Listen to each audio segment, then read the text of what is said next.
shotgun. I mean, I guess you have to make that call, but that is like, you never know how you're going to act in that situation, Amber.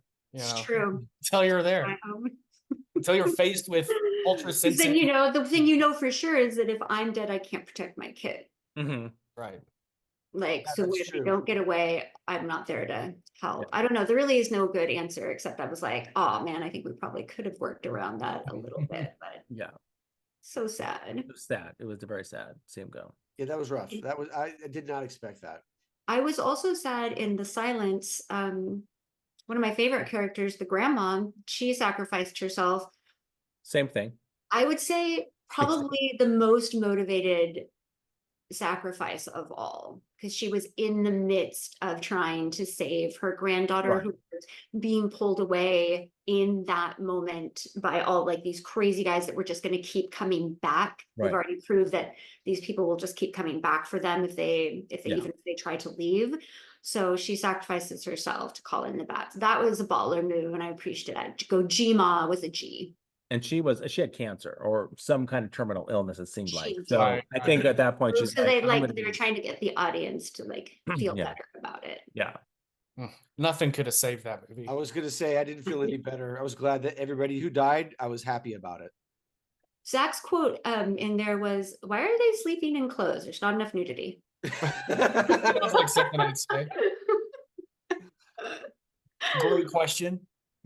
Let me see. I'm trying to look at my notes. What else? I thought you had another piece of trivia. the end parts of both of them, like the end part of Quiet Place, when they figure out it's the noise, it's the high pitched noise, and that can kill them, you know, which was good. And then in the silence, they didn't really have a way to kill them. It was more like, we have to go to someplace really freaking cold because they can't survive the cold.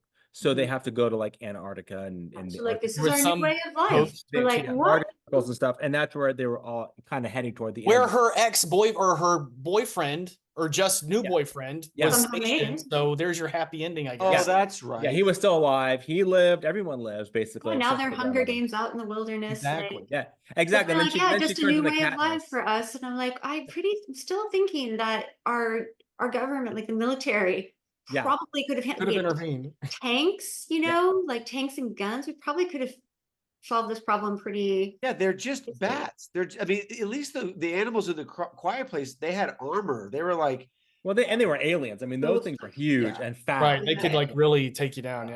Yeah, these are just. I'm pretty sure I could shoot a bat with a shotgun, and that would be it. But I would just say, I thought the ending of A Quiet Place was great. I think it's silly they didn't realize that that's how you can kill these aliens earlier. Yeah.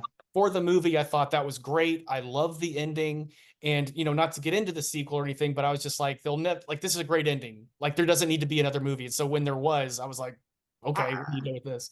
But did you see this? But it was earlier.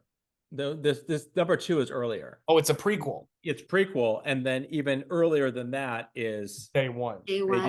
But the second one, they did a really good job. I thought they did a really good job with it because one, they could bring John Krasinski back because couldn't bring back in the other one, but they kind of, because it does need a little bit of explanation. You know, when you watch from day 400, whatever it was, they do need to kind of go back to where it's like more toward the beginning, and that storyline. And there's other characters in it. Kieran, what's his name? The guy from Peaky Blinders. Oh, Murphy. Yeah, Cillian Murphy. Cillian Murphy's in it. Cillian Murphy's in it. He's so good in it. Yeah, he's in it. There's a lot of good characters that they bring into that one too, and there's a lot of story around there, and who's like the survivors around the area, and who else has survived basically. So the second one's really good, and I get the first one has nothing to do with the characters, but just that's in that world. Yeah.